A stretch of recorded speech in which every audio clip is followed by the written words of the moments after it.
या भाजीला अनेक नाव, पंपकिन, काशी कोहडा, लाल भोपळा, तुम्ही कोणत्या नावाने ओळखता कमेंट करून सांगा।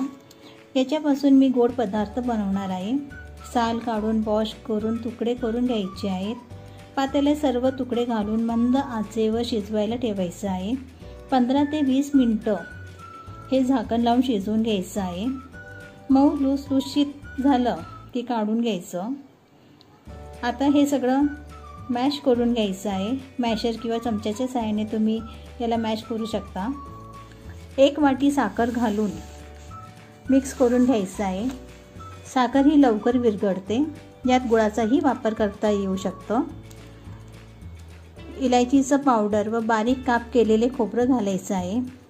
गव्हाचं पीठ घालायचं आहे। तांदळाचं पीठ हे कुरकुरीत येण्याकरता वापरणार आहे। यात चिमूटभर मीठ वापरायचं आहे, पाण्याचा वापर करायचा नाही। आता हे सर्व छान मिक्स करून घ्यायचं आहे।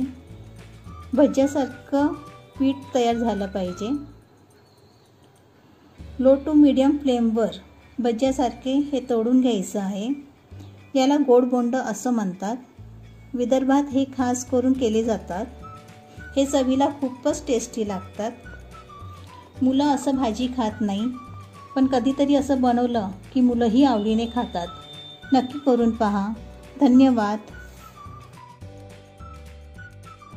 माझ्या चॅनलला लाईक, शेअर, सबस्क्राईब नक्की करा।